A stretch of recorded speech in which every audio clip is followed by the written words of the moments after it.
Hello students. आज हम next जो चैप्टर का नेक्स्ट टॉपिक है साइक्लोट्रॉन वो पढ़ने जा रहे हैं। इम्पोर्टेंट है। हालांकि सीबीएसई में इस बार इसको डिलीट कर दिया गया है, लेकिन फिर भी आप अपने नॉलेज के लिए इसको पढ़ेंगे, है ना। टॉपिक का नाम क्या है? साइक्लोट्रॉन। तो फर्स्टली आपके दिमाग में ये आ रहा होगा कि साइक्लोट्रॉन है क्या, है ना। टॉपिक का नाम है साइक्लोट्रॉन। साइक्लोट्रॉन एक ऐसी डिवाइस है जो कि हैवी चार्ज पार्टिकल्स हैं या चार्ज पार्टिकल्स हैं, लाइक प्रोटॉन, अल्फा पार्टिकल, इनको एक्सेलरेट कराने के काम में लाई जाती है और हाई एनर्जी के साथ में, यानी चार्ज पार्टिकल को हाई एनर्जी के साथ में एक्सेलरेट कराने के लिए जो डिवाइस काम में लेते हैं उस डिवाइस का नाम क्या है? साइक्लोट्रॉन। सो फर्स्टली हम इसकी डेफिनेशन लिखेंगे कि what is cyclotron. It is the device, है ना, it is the device used for accelerating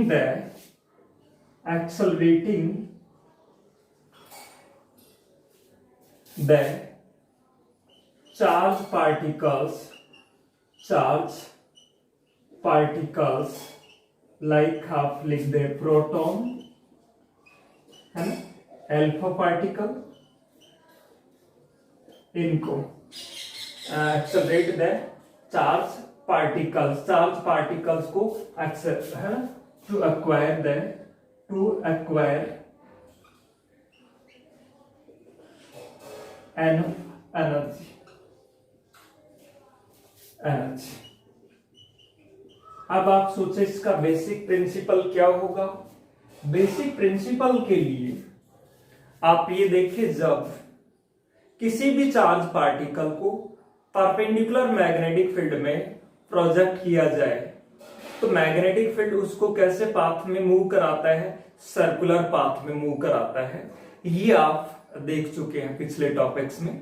यानी यदि मैग्नेटिक फील्ड इस तरह वाला मैग्नेटिक फील्ड और चार्ज पार्टिकल इस तरह से जाएगा तो उसको कैसे पाथ में मूव कराएगा? सर्कुलर पाथ में मूव कराएगा।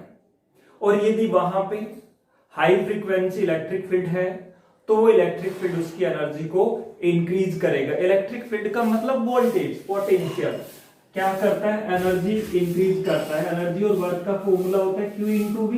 जितना ज्यादा वोल्टेज उतनी ही ज्यादा क्या होगी? एनर्जी होगी। तो इस तरह से, तो इसका जो बेसिक प्रिंसिपल है वो लिख लेते हैं। क्या ये यहां लिख रहा हूं मैं इसका बेसिक प्रिंसिपल। बेसिक प्रिंसिपल में क्या कहें हम? when a charge particle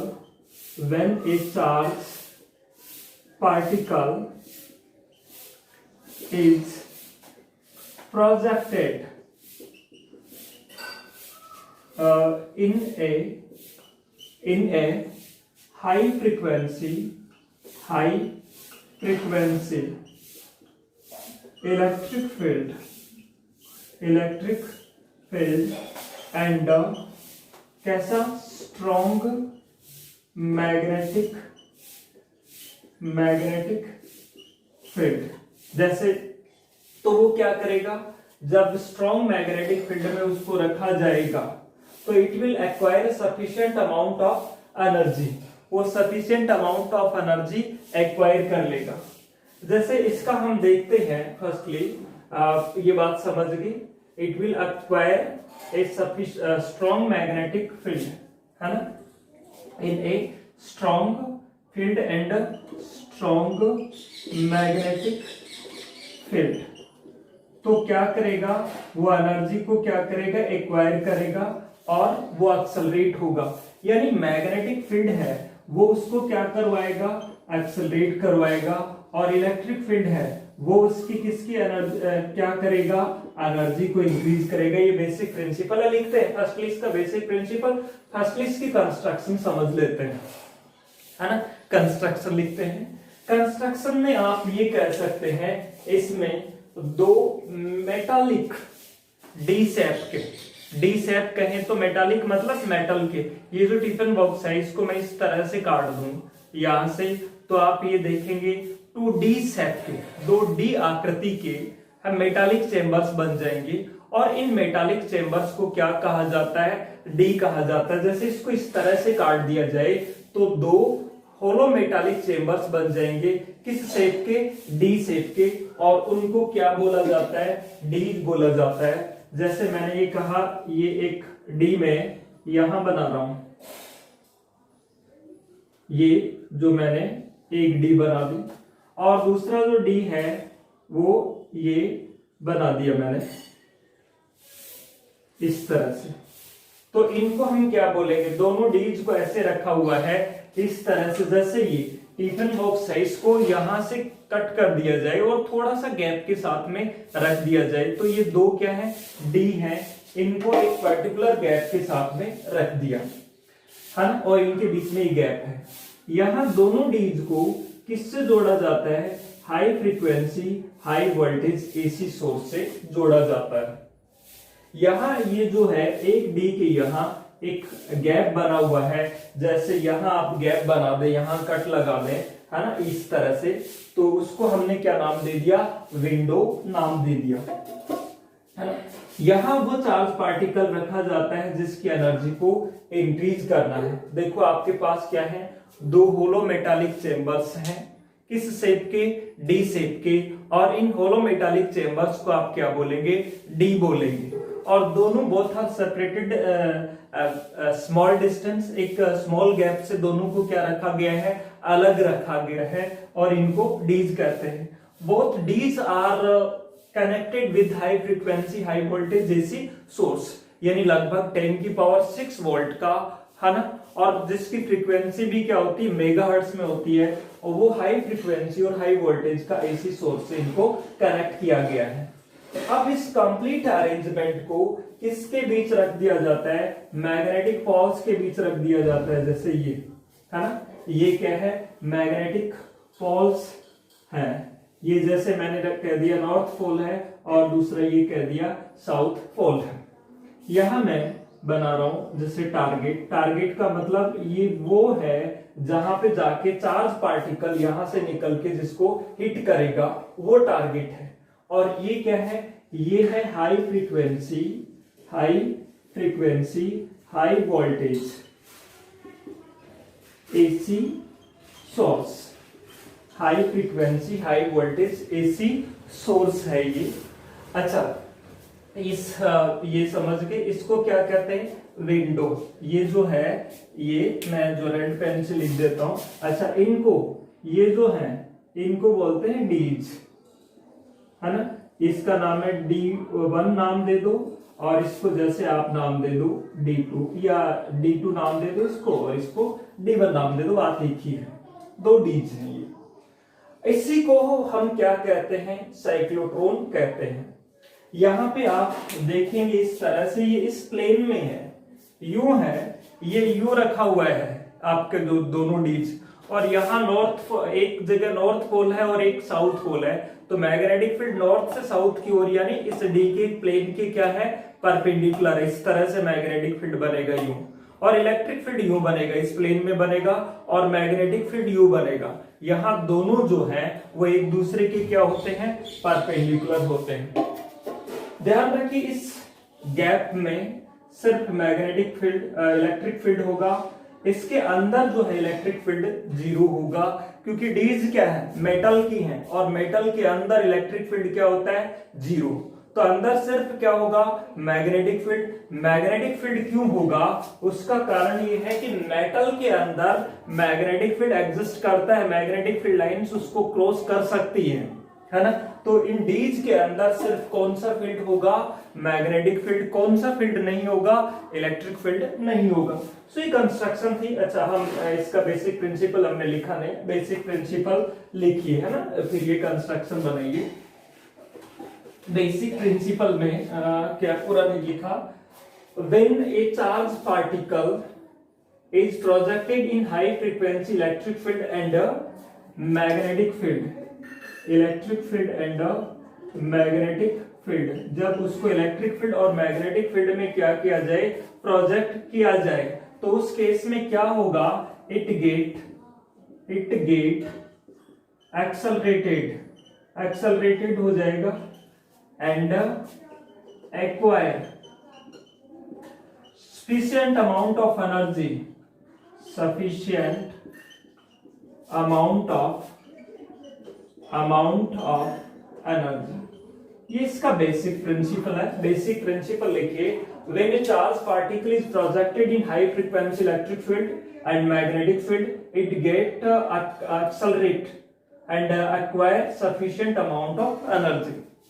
यहाँ दो फील्ड है, एक तो मैग्नेटिक फील्ड और दूसरा इलेक्ट्रिक फील्ड। इलेक्ट्रिक फील्ड तो ये high frequency AC voltage source बनाएगा, और मैग्नेटिक फील्ड कौन बनाएगा? ये जो मैग्नेट्स हैं ये क्या बनाएंगे? Magnetic field. मैग्नेटिक फील्ड यूं होगा इस प्लेन में, और इलेक्ट्रिक फील्ड इस प्लेन में होगा। बात करूंगा मैं। फर्स्टली हम इसकी कंस्ट्रक्शन लिख लेते हैं। आपने सबसे पहले इसकी डेफिनेशन लिख ली, उसके बाद में इसका बेसिक प्रिंसिपल लिख लिया। अब हम लिखते हैं साइक्लोट्रॉन की कंस्ट्रक्शन, इसकी कंस्ट्रक्शन, फिर वर्किंग की बात करेंगे। तो आप यहां लिखिए इसकी कंस्ट्रक्शन। ये मैग्नेटिक पोल था ना, नॉर्थ पोल। हाँ, अब लिखिए आप यहां पे कंस्ट्रक्शन।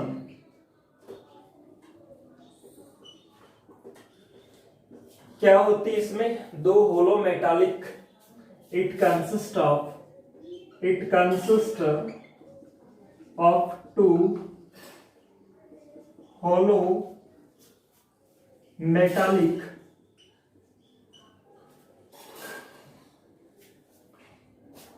D-shaped चैम्बर्स, है ना। दो डी आकृति के चैम्बर्स होते हैं, डी शेप्ड यानी डी आकृति की। इंग्लिश का जो डी लेटर होता है उस शेप के, है ना, डी शेप के, है ना। These are called, इनको क्या कहते हैं? डीज बोलते हैं, है ना, डीज हैं। जैसे डायग्राम में कौन सी दिखाई है आपने? D1 एंड D2, ये है डीज हैं। Both dees are separated by a small gap, दोनों को क्या रखा गया है? एक स्मॉल गैप से रखा गया है। तो आगे both D's are separated by a small gap। ध्यान रखिए, इस गैप में इलेक्ट्रिक फील्ड नहीं बनेगा। सिर्फ कौन सा फील्ड होगा? इसमें इलेक्ट्रिक फील्ड इसी में होगा। नहीं, इसी में होगा, इस गैप में ही इलेक्ट्रिक फील्ड होगा। इन डीज के अंदर जो इलेक्ट्रिक फील्ड है वो नहीं होगा, है ना। तो इस गैप में ही इलेक्ट्रिक फील्ड होगा, ये ध्यान रखना आपको। अब देखिए आगे ये बात ध्यान में रह जाएगी। Where charge particle is placed, उस चार्ज पार्टिकल को रखा जाता है जिसको आप क्या कराना चाहते हो? Accelerate.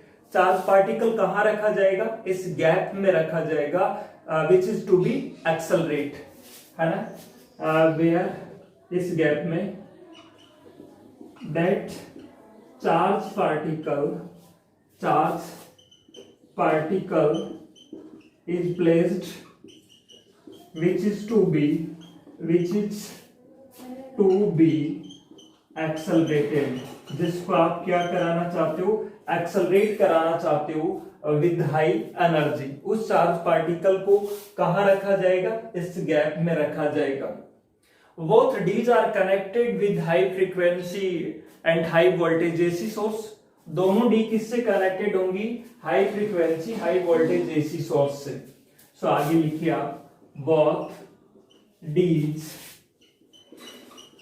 Are connected with high frequency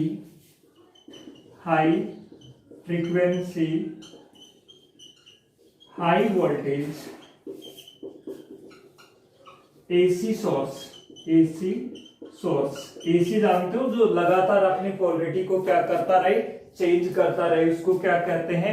AC कहते हैं। इन दोनों डीज को आपने जोड़ दिए। ये जो है, ये देखो, ये लगा हुआ है ना, ये ऐसे, ये एसी का सिंबल है, ऐसे यूं इस तरह से एसी का सिंबल है ना। अब ये कंप्लीट अरेंजमेंट कहां रख दिया जाता है? दो स्ट्रॉन्ग मैग्नेटिक पोल्स के बीच रख दिया जाता है। दिस कंप्लीट अरेंजमेंट, ये यहां नहीं दिख रहा, ऊपर लिख देता हूं या यहां लिख देता हूं, है ना। दिस कंप्लीट अरेंजमेंट, ये तो था। This complete arrangement is placed between कहा, two poles of a strong magnet, two poles of a strong magnet. हाँ, ये ध्यान रखें, इसकी जो फ्रीक्वेंसी है 10 के मेगाहर्ट्ज में होती है, 1 मेगाहर्ट्ज के अप्रोक्स होती है, और वोल्टेज है वो भी 10 की पावर 4 वोल्ट के आसपास होता है ना, यानी 10,000 वोल्ट, यानी इसका 10 की पावर 4 वोल्ट, और फ्रीक्वेंसी भी हम कह सकते हैं 10 की पावर 6 हर्ट्ज का ये होता है। अच्छा, ये तो इसकी कंस्ट्रक्शन थी। कंस्ट्रक्शन में ये यहां तक लिख नहीं पाए हो तो इसको आप लिख लो, है ना। ये क्या है? Placed between two poles of a strong magnet. अब हम बात करते हैं इसकी वर्किंग पे। नोट कर लिया तो आपने, आप चलिए वर्किंग पे, है ना। वर्किंग में देखो, ये टारगेट था वर्किंग।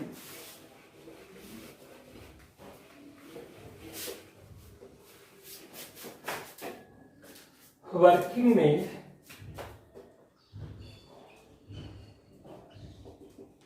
देखो कैसे क्या होगा। सबसे पहले मैं आपको एसी के बारे में बता देता हूं। अपने घरों में 2 वायर्स आते हैं, है ना, ऐसे। एक पे सप्लाई का आता है एसी, और दूसरा अर्थ वाला आता है। अर्थ का पोटेंशियल क्या होता है? 0। तो पॉजिटिव और नेगेटिव का हमारा कॉन्सेप्ट क्या है वो देखते हैं।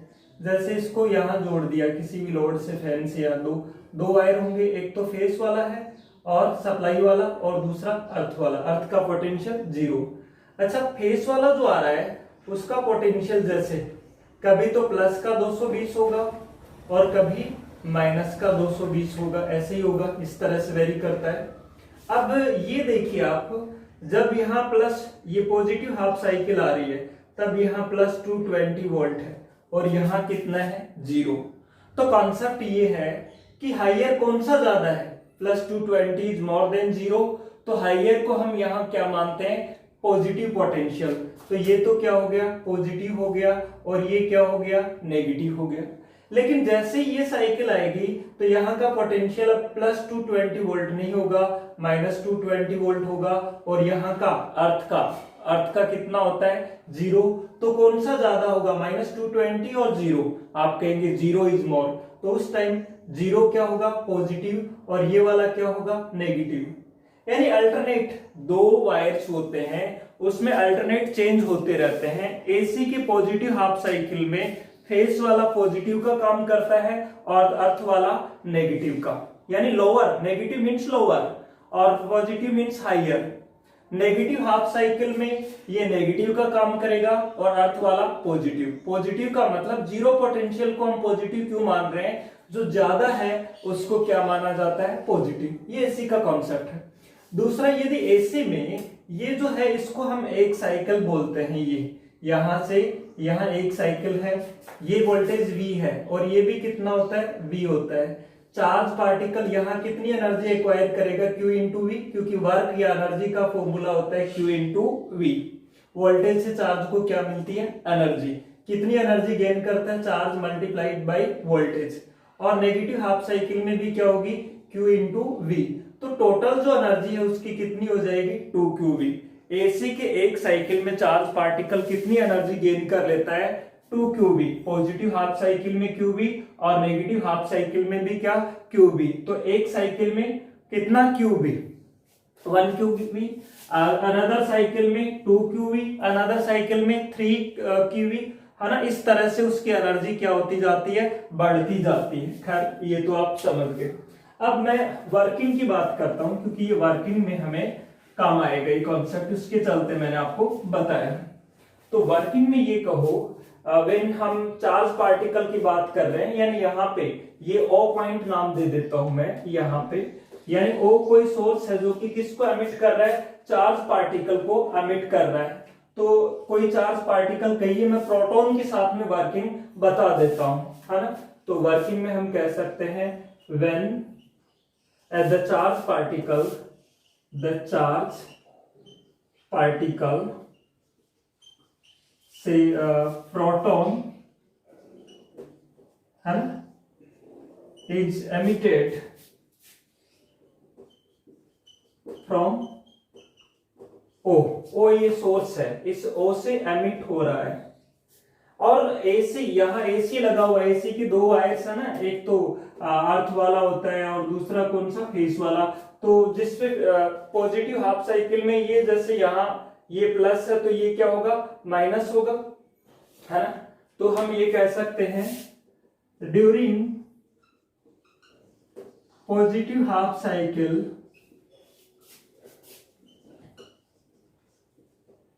let during positive half cycle D1 is positive with respect to D2, यानी D1 है वो पॉजिटिव है किसके रेस्पेक्ट में, D2 के रेस्पेक्ट में, है ना। यानी D2 क्या है, नेगेटिव है। तो प्रोटॉन किधर एक्सेलरेट होगा, यहां से वो किधर मूव करेगा, यहां से वो मूव करेगा इस साइड में मूव कर जाएगा, क्योंकि प्रोटॉन पॉजिटिव है और वो किधर मूव करेगा, नेगेटिव पे, है ना। तो D1 पॉजिटिव है with respect to D2, so the proton या charge, so the charge will move towards किधर, D2, क्योंकि चार्ज पॉजिटिव है और D2 क्या है, नेगेटिव है। D2 की ओर मूव करेगा और ये मूव कर रहा है परपेंडिकुलर टू द, इसकी जो मोशन है वो क्या है, perpendicular to the magnetic field, B के परपेंडिकुलर है, क्योंकि D ऐसे रखी हुई है यूं, इस तरह से वो चार्ज को ऐसे खींच लिया और मैग्नेटिक फील्ड यूं है नॉर्थ से साउथ की ओर। तो परपेंडिकुलर मैग्नेटिक फील्ड में जब कोई चार्ज मूव करता है तो मैग्नेटिक फील्ड उसको कैसे पाथ में मूव कराता है, सर्कुलर पाथ में। So due to presence of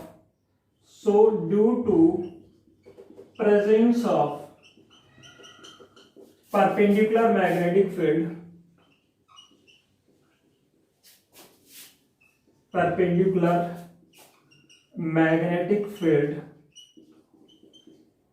it describe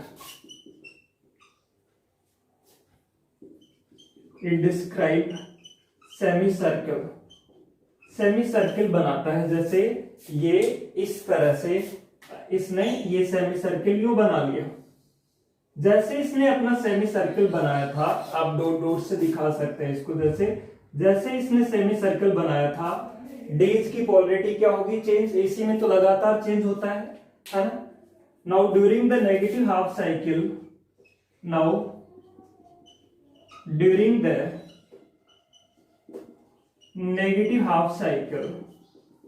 negative half cycle polarity of, क्योंकि चेंज होंगी जब पॉजिटिव नेगेटिव आएगा इसी में, तो साइकिल इस तरह से चलता है ना। During the negative half cycle of AC, the polarity of D's are reversed, इनकी पोलरिटी क्या हो जाती है, रिवर्स हो जाती है, यानी पहले जो पॉजिटिव थी वो नेगेटिव हो जाएगी और नेगेटिव थी वो पॉजिटिव। आपने ये बताया ये नेगेटिव थी, है ना, अब ये नेगेटिव हो जाएगी तो नेगेटिव पॉजिटिव चार्ज को क्या करेगा, अट्रैक्ट करेगा। तो वो चार्ज है वो कहाँ आ जाएगा, यहाँ इस D के अंदर आ जाएगा, और इस D के अंदर कौन मिला इसे, परपेंडिकुलर मैग्नेटिक फील्ड, और उसमें मोशन कर रहा था। जब चार्ज परपेंडिकुलर मैग्नेटिक फील्ड में मोशन करता है तो वो कैसे पाथ में मूव करता है, सर्कुलर पाथ में। सो So again, due to presence of perpendicular magnetic field,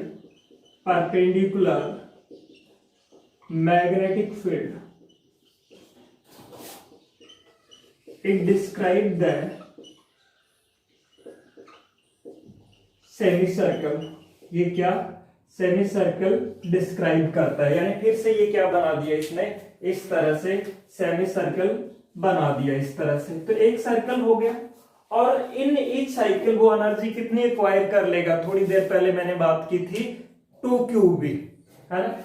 in each cycle, अब ये पोलरिटी फिर से चेंज होगी. अब उस चार्ज पार्टिकल के पास एनर्जी कम थी, अब इसने एक साइकिल में एनर्जी कितनी एक्वायर कर ली, 2qb. नेक्स्ट में क्या होगी, 4qb. नेक्स्ट में क्या होगी, 2 का कॉन्सेप्ट समझ रहे हो ना. एक साइकिल में देखो qb ये और qb ये, तो कितना 2qb एक साइकिल में. तो एनर्जी एक्वायर करेगी. एनर्जी एक्वायर करेगा तो टाइम पीरियड चेंज नहीं करेगा ये साइकिल का, टाइम तो उतना ही लगेगा. तो अब की बार क्या बढ़ा देगा, ये रेडियस बढ़ा देगा, बड़ा चक्कर बनाएगा, क्योंकि इसकी एनर्जी क्या हो गई है, ज्यादा हो गई है. तो it describe the semi circle. अब देखिए यहां ये लिख ली होगी ऊपर की लाइन, सेमी सर्कल डिस्क्राइब करेगा. अब सेमी सर्कल डिस्क्राइब करेगा, इसके बाद में देखो in each cycle complete cycle, यानी कंप्लीट कब मानी जाती है, जब पॉजिटिव और नेगेटिव दोनों हो जाए, of AC charge particle acquire 2qb energy. 2qb energy भी जहां पे वोल्टेज है ना, 2qb एनर्जी. तो जैसे ही एनर्जी बढ़ गई, अब जो चार्ज पार्टिकल है डी की पोलरिटी तो चेंज होती जाएगी. तो डी की पोलरिटी चेंज होगी, लेकिन जब एनर्जी बढ़ गई तो ये जो अपने पाथ की जो रेडियस है वो भी क्या करेगा, इंक्रीज करेगा. So now due to increase in energy, पिछले में बताया था ना कि एनर्जी बढ़ेगी तो रेडियस बढ़ेगी, एनर्जी और रेडियस में रिलेशन. Due to increase in energy the radius of path of charge particle also increases. ध्यान होगा आपने R is directly proportional under root of E लिखा था, E जहां पे एनर्जी थी काइनेटिक एनर्जी. तो एनर्जी बढ़ने से इसकी रेडियस बढ़ेगी और ये प्रोसेस यही चलता रहेगा, है ना, इस तरह से. अब की बार जो है D की पोलरिटी तो चेंज होती जाएगी इस तरह से यूं, और ये फाइनली यहां पहुंच जाएगा. तो इस विंडो से किधर चला जाएगा, ये टारगेट की ओर, यहाँ डिफ्लेक्टिंग प्लेट से टकरा के इधर टारगेट की ओर चला जाएगा. जैसे यहाँ क्या है, डिफ्लेक्टिंग प्लेट है. ये समझ में आ गई. Charge particle also increases. So this process is, ये कब तक चलता रहेगा, ये लिख लिया. ये प्रोसेस तब तक चलता रहेगा जब तक कि ये पेरीफेरी पे ना पहुंच जाए, इसकी जो पेरीफेरी सर्कमफेरेंस है इस पे ना पहुंच जाए. So the process is continue. The process, ये तो चेंज होती रहेंगी, पॉजिटिव नेगेटिव, है ना. So this process is till, this process is continue till the charge particle reach at the periphery of the disc. Till the charge particle reach at the periphery of disc, where it deflect from the deflecting plate. यहाँ deflecting plate लगी हुई होती है window से.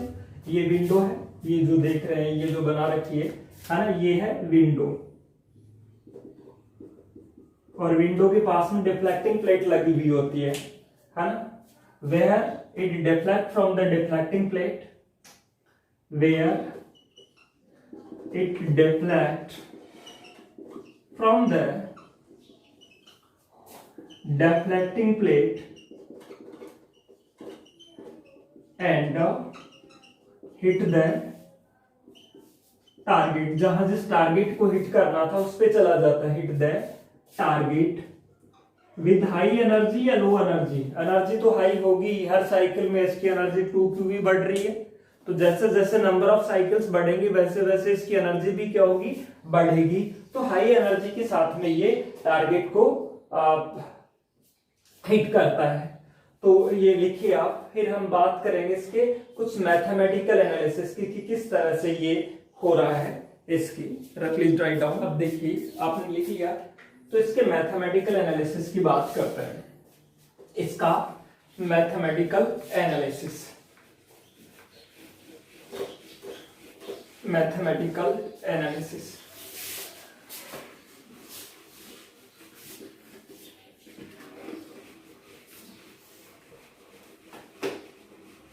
Mathematical analysis लिखिए इसका। सबसे पहले ये आपको ऐसा लगेगा कि सारा आपने पढ़ रखा है लगभग, तो मैथमेटिकल एनालिसिस में पहले निकालेंगे radius, radius of the path, यानी रेडियस क्या होगी। रेडियस निकालने के लिए देखो मैग्नेटिक फील्ड इस पर फोर्स लगा रहा है, कितना लगा रहा है, QVB sin थीटा, और थीटा की वैल्यू क्या है 90, क्योंकि this is moving perpendicular to that magnetic field. और वो फोर्स किसके इक्वल होना चाहिए, सर्कुलर मोशन के लिए सेंट्रीपिटल फोर्स के। सो हम ये कह सकते हैं फॉर कौन सी motion, for circular motion magnetic force है, मैग्नेटिक फोर्स लग रहा है इस पे, वो किसके इक्वल होना चाहिए, सेंट्रीपिटल फोर्स के इक्वल होना चाहिए, सेंट्रीपिटल फोर्स के। या मैग्नेटिक फोर्स क्या था, QVB sin थीटा, और सेंट्रीपिटल फोर्स क्या होता है, mv स्क्वायर, स्मॉल v है, v फॉर वेलोसिटी वाला है, ये भी v फॉर वेलोसिटी वाला ही है। अब थीटा की वैल्यू क्या थी 90, क्योंकि मैग्नेटिक फील्ड और मोशन यानी वेलोसिटी क्या थे, परपेंडिकुलर।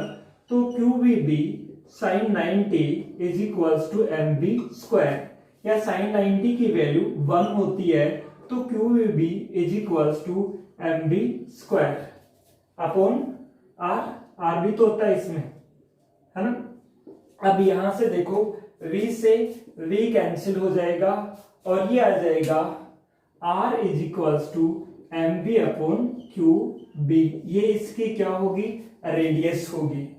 रेडियस कैलकुलेट करने के बाद में हम इसका टाइम पीरियड कैलकुलेट कर सकते हैं कि कितने टाइम में ये एक साइकिल कंप्लीट कर लेगा, है ना, टाइम पीरियड। सो टाइम पीरियड कैलकुलेट करते हैं नेक्स्ट, टाइम पीरियड, और जिसको हम रिप्रेजेंट करते हैं कैपिटल T से। टाइम पीरियड का फॉर्मूला क्या होता है, टाइम का डिस्टेंस अपॉन स्पीड, और एक साइकिल का टाइम पीरियड, एक साइकिल के टाइम को ही तो क्या बोलते हैं, टाइम पीरियड।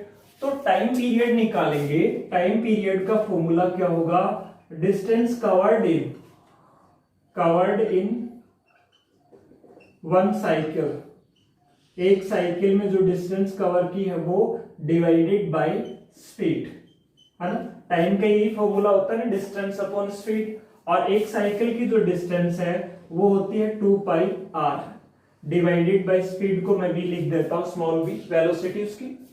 अब देखो यहां से putting the value of r की वैल्यू आपके पास है mv अपॉन QB और डिवाइडेड बाय v से ये v कैंसिल हो जाएगा, तो ये आ जाएगा आपके पास में 2 पाई m अपॉन QB, ये क्या आ गया, टाइम पीरियड आ गया। अब टाइम पीरियड आने के बाद में हम लीनियर फ्रीक्वेंसी भी कैलकुलेट कर लेते हैं, क्योंकि टाइम पीरियड का जो रेसिप्रोकल होता है उसी को हम क्या बोलते हैं, लीनियर फ्रीक्वेंसी। सो लीनियर फ्रीक्वेंसी कैलकुलेट कर लें, यदि आपने राइट कर लिया तो लीनियर फ्रीक्वेंसी, लीनियर फ्रीक्वेंसी को लीनियर फ्रीक्वेंसी, फ्रीक्वेंसी को हम या तो किससे, f से या फिर न्यू से रिप्रेजेंट करते हैं। न्यू है ये, तो न्यू क्या होती है 1/t, यानी टाइम पीरियड का रेसिप्रोकल। इसका रेसिप्रोकल करोगे तो ये आ जाएगी QB डिवाइडेड बाई 2πm। ये बात समझ में आ गई। अब देखो आप कौन सी फ्रीक्वेंसी निकाल लें, angular frequency. Angular frequency, angular frequency को हम रिप्रेजेंट करते हैं ओमेगा से, और इसकी यूनिट क्या होती है रेडियन पर सेकंड, है ना, और इसकी हर्ट्ज होती है। अब देखो एंगुलर फ्रीक्वेंसी, एंगुलर फ्रीक्वेंसी का आपके पास फॉर्मूला क्या होता है, एंगुलर फ्रीक्वेंसी ओमेगा होती है 2πf, या f को आप f यहाँ न्यू से रिप्रेजेंट कर रहे हैं तो 2π इंटू न्यू, ये नोट कर लिया। तो इधर मैं इसको यहां से देखो आप, ये जो वैल्यू है ये हो जाएगी omega is equals to 2π into nu की जगह आप लिख सकते हैं QB डिवाइडेड बाई 2πm, और पाई से पाई कैंसिल, है ना, और 2 से ये, तो QB अपॉन m, ये क्या आ जाएगी ओमेगा, यानी एंगुलर फ्रीक्वेंसी। अब ओमेगा आने के बाद में आप क्या निकाल सकते हैं, उसकी एनर्जी, है ना, उसकी जो एनर्जी है वो क्या होगी, क्योंकि एनर्जी का फॉर्मूला आपके पास होता है 12mv²। तो अब आप क्या लिखेंगे उसकी एनर्जी, है ना, kinetic energy, kinetic energy. Energy जो निकालेंगे, फर्स्टली हम मैक्सिमम काइनेटिक एनर्जी की भी बात करेंगे। यहाँ पे एनर्जी का फॉर्मूला क्या होता है, काइनेटिक एनर्जी का 1/2mv², ये होता है। और v की वैल्यू थोड़ी देर पहले आपके पास r की वैल्यू आई थी, r की वैल्यू क्या आई थी mv/QB। तो यहां से आप v की वैल्यू लिख सकेंगे, v की वैल्यू क्या होगी, v की वैल्यू होगी QBr/m, यहां से QBr/m सब्स्टिट्यूट कर सकते हैं, तो ये होगा 1/2, है ना, और 1/2m v की जगह QBr/m इसका स्क्वायर। तो ये जो है ये वैल्यू आपकी आ जाएगी, इसका स्क्वायर कर दूं, है ना, यानी मैक्सिमम जो काइनेटिक एनर्जी है वो KE वो आ जाएगी 1/2m into Q²B² divided by m²। ये एक m से एक m कैंसिल हो गया, तो ये आ गया 1/2 Q²B² डिवाइडेड बाई m। यदि आप मैक्सिमम काइनेटिक एनर्जी की बात करते हैं, मैक्सिमम काइनेटिक एनर्जी यानी KE maximum, maximum kinetic energy क्या होगी 1/2 Q²B²m, और रेडियस भी क्या होगी मैक्सिमम, यानी जब वो मैक्सिमम रेडियस कब होगी, जब वो पेरिफेरी पे पहुंच जाता है, यानी ये रेडियस किसकी रेडियस के बराबर होगी, d की रेडियस के बराबर। तो ये क्या आ जाएगी, उसकी मैक्सिमम काइनेटिक एनर्जी आ जाएगी। बात समझ में आई या नहीं। मैक्सिमम काइनेटिक एनर्जी के लिए क्या होगा, कब होगी, जब रेडियस मैक्सिमम होगी, और मैक्सिमम रेडियस किसकी रेडियस के इक्वल हो सकती है, डे की रेडियस के इक्वल हो सकती है। तो उस टाइम इसकी जो एनर्जी है वो क्या होगी, मैक्सिमम होगी। अब नंबर ऑफ साइकिल हम निकाल सकते हैं, या मैक्सिमम एनर्जी का हमारे पास दूसरा फॉर्मूला भी हो सकता है। दूसरा फॉर्मूला देखिए, यदि आप कहें कि हर साइकिल में वो एनर्जी कितनी गेन कर रहा है 2QB, है ना, 1 साइकिल में 2QB, नेक्स्ट साइकिल में 4QB, और n साइकिल के बाद में n इंटू 2QB। V कौन सा, वोल्टेज वाला V है।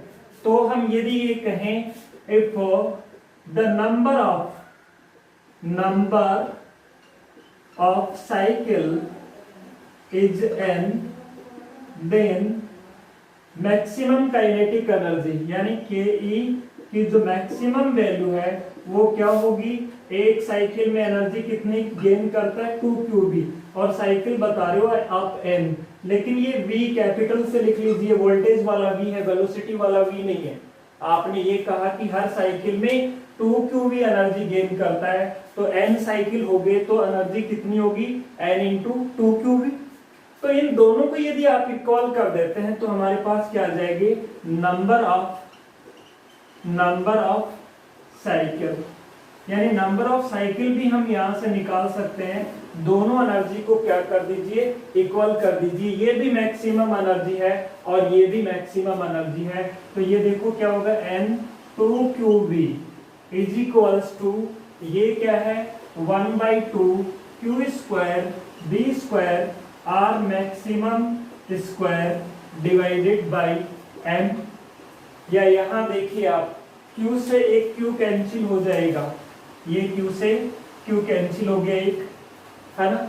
अब देखिए ये 2 भी उधर चला जाएगा तो n की वैल्यू आ जाएगी 1/2, इधर जाते ही क्या हो जाएगा 4, m इंटू कैपिटल V है, m इंटू वेलोसिटी मत समझ लेना इसको, नहीं फिर आप p लिख दोगे, p नहीं होगा, मास इंटू वोल्टेज है ये, है ना, इंटू ये क्या हुआ q b square r maximum का स्क्वायर, ये है, ये क्या आ जाएगा, नंबर ऑफ साइकिल आ जाएगा।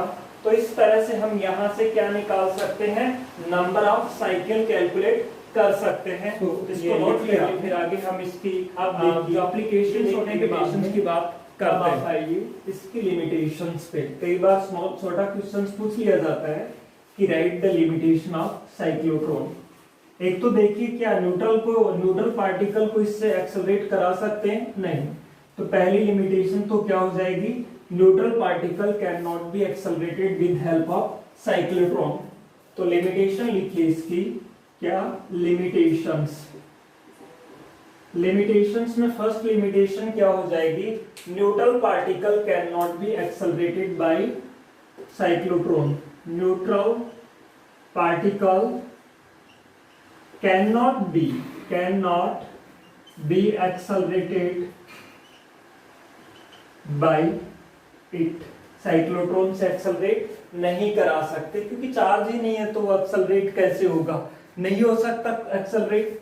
सेकंड जो है हल्के पार्टिकल्स हैं, जैसे जिनका मास कम है, लाइट पार्टिकल्स, लाइट का मतलब हल्के वाले पार्टिकल्स लाइक इलेक्ट्रॉन, क्योंकि इलेक्ट्रॉन का मास काफी कम होता है प्रोटॉन से और इनसे, can not be accelerated, can not be accelerated by it. अच्छा, इलेक्ट्रॉन को एक्सेलरेट कराने के लिए क्या काम में लिया जाता है, बीटा ट्रॉन बोलते हैं, है ना, beta Tron is used for accelerating the electron, accelerating है नहीं आपके ये, एक्सेलरेटिंग द इलेक्ट्रॉन। आप तो इतना ध्यान रखिए, लाइट पार्टिकल को इससे एक्सेलरेट नहीं करा सकते। यदि आपसे पूछ लिया जाए question, why light particles can not be accelerated by cyclotron, तो क्या लिखेंगे, क्यों, इसका मैं बताता हूं अभी कारण। मास को क्लासिकल फिजिक्स में क्या माना गया है, कांस्टेंट, लेकिन mass special theory of relativity के अकॉर्डिंग या मॉडर्न फिजिक्स के अकॉर्डिंग कांस्टेंट नहीं। तो आप क्या लिखेंगे, according to special theory of relativity m is equals to m naught divided by 1 minus v square divided by c square। तो हम ये कहते हैं m naught क्या है, रेस्ट मास, v क्या है, वेलोसिटी, और c क्या है, वेलोसिटी ऑफ लाइट, और m क्या है, मूविंग मास। जब ऑब्जेक्ट रेस्ट में था उसका मास m naught था, और जब मोशन में होता है उसका मास m। ये दोनों मास हम इक्वल कब मानते हैं, जब ये वैल्यू बहुत ही क्या हो, कम, वेलोसिटी बहुत कम हो। लेकिन जब पार्टिकल की वेलोसिटी ज्यादा होती है तो वेलोसिटी ज्यादा होने पर ये मास भी क्या हो जाता है, बढ़ जाता है। अदरवाइज कम वेलोसिटी होती है तो मास में कोई खास चेंज नहीं आता। तो हम ये कह सकते हैं, as the speed of particle increases mass of particle also increases, है ना। तो आपने ये कहा, आगे ये लिख लिया ना, as the speed of particle increases, mass also increases, उसका मास भी क्या हो जाएगा, इंक्रीज हो जाएगा। और मास इंक्रीज होगा तो जो टाइम पीरियड है 2πm/cube वो भी क्या हो जाएगा, इंक्रीज हो जाएगा। Time period also increases. लेकिन आपने ये कहा कि ऐसे ये जो डी थी और उसमें चार्ज पार्टिकल जो चक्कर लगा रहा था उसका टाइम पीरियड क्या हो गया, बढ़ गया। और बढ़ने से वो जहां ऐसे ये जो डी थी दो इस तरह से जो थोड़ी देर पहले आपने पढ़ा है उसमें ये जैसे यहाँ मास बढ़ा और मास बढ़ने पे टाइम बढ़ा तो वो धीरे धीरे चलेगा, ऐसे कंपेरेटिवली धीरे चलने का मतलब, और वो यहां ही पहुंचा है। लेकिन एसी का टाइम पीरियड तो उतना ही है, फिक्स ही है, तो वो यहां पहुंच ही नहीं पाएगा, उससे पहले ही डी की पोलरिटी क्या हो जाएगी, चेंज हो जाएगी। सो कोऑर्डिनेशन और कोई सिंक्रोनाइजेशन नहीं होगा किसके साथ में, एसी के टाइम पीरियड के साथ में और चार्ज पार्टिकल के टाइम पीरियड के साथ में। So there will be no synchronization, so there will be no synchronization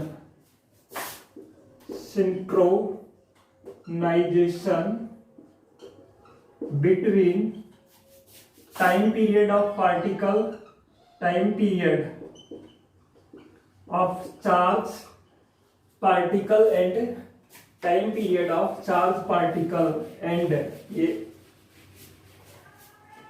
time period of charge particle and AC है ना, उसके टाइम पीरियड के साथ में। और आप नहीं कर, अभी कहेंगे लाइट पार्टिकल के साथ में क्यों हुआ, क्योंकि इलेक्ट्रॉन और प्रोटॉन दोनों को मास चार्ज से एनर्जी क्या मिली, वोल्टेज से एनर्जी सेम मिली, क्योंकि प्रोटॉन पे उतना ही चार्ज है और इलेक्ट्रॉन पे भी चार्ज उतना ही है, तो सेम मास है और एनर्जी यदि सेम है, वोल्टेज से मिलने वाली एनर्जी सेम है, तो कौन सा तेज दौड़ेगा, जिसका मास कम है उसकी स्पीड क्या हो जाएगी, ज्यादा, और स्पीड ज्यादा होने से मास क्या हो जाएगा, चेंज हो जाएगा, यानी बढ़ जाएगा। तो इस तरह से ये दो लिमिटेशन है, आप लाइट पार्टिकल्स को साइक्लोट्रॉन की हेल्प से एक्सेलरेट नहीं करा सकते और ना ही आप क्या करा सकते। आप देखिए हम बात करते हैं एप्लीकेशन पार्टिकल है उनको एक्सेलरेट करा सकते, ये तो लिमिटेशन लिखिए जल्दी और फिर अपन बात करते हैं इसके एप्लीकेशन। जब आप न्यूक्लियस की स्ट्रक्चर की स्टडी करते हैं तो आपने देखा था रदरफोर्ड जो एक्सपेरिमेंट था उससे पहले अल्फा स्कैटरिंग एक्सपेरिमेंट, उसमें आप बॉम्बार्डिंग करा रहे थे किसकी, high energy particles, alpha particle की एनर्जी क्या थी, ज्यादा। तो एनर्जी ज्यादा किससे करोगे आप, साइक्लोट्रॉन से कर सकते हो। तो आप ये कह सकते हैं for producing the high energy charge particles क्या काम में लिया जाता है, साइक्लोट्रॉन, या है ना। तो एप्लीकेशंस लिखिए इसके, एप्लीकेशंस में फर्स्ट एप्लीकेशन लिखिए for producing high energy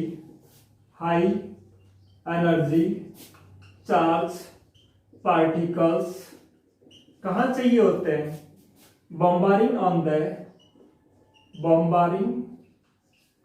on the nuclei है ना, न्यूक्लियाई पे बॉम्बार्ड कराने के लिए, या इसको यदि हम दूसरी लैंग्वेज में हम कह सकते हैं in study of structure of nucleus की स्ट्रक्चर की स्टडी करनी पड़ेगी, तो हमें हाई एनर्जी पार्टिकल्स उस पर बॉम्बार्ड कराने होंगे, तो वो कहां से प्रोड्यूस करेंगे उनकी एनर्जी, साइक्लोट्रॉन से इंक्रीज करेंगे। सेकंड है हॉस्पिटल्स में रेडियो एक्टिव सब्सटेंसेस प्रोड्यूस करने में, इन हॉस्पिटल्स प्रोड्यूसिंग द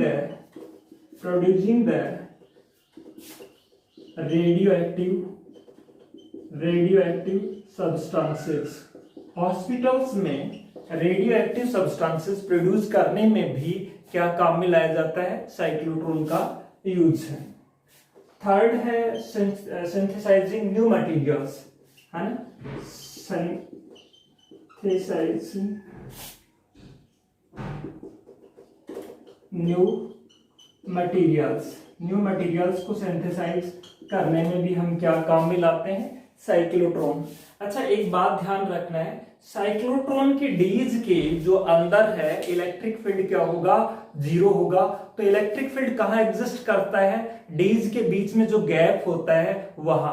डीज के अंदर इलेक्ट्रिक फील्ड जीरो क्यों होता है, क्योंकि डी मेटालिक है और मेटल के अंदर इलेक्ट्रिक फील्ड क्या होता है, जीरो। तो हम नोट लिख लेते हैं, क्या, the electric field is zero inside the D's. It exists between the gap of D's. D's के बीच में जो गैप होता है वही इलेक्ट्रिक फील्ड होता है, बाकी क्या नहीं होता, इलेक्ट्रिक फील्ड नहीं होता है। तो अंदर मैग्नेटिक फील्ड होता है। ये पूछ लिया जाए कि मैग्नेटिक फील्ड जीरो होगा, नहीं, मैग्नेटिक फील्ड जीरो नहीं होगा। मेटल से मैग्नेटिक फील्ड लाइंस क्या हो जाते हैं, निकल जाते हैं। तो ये था all over about the cyclotron.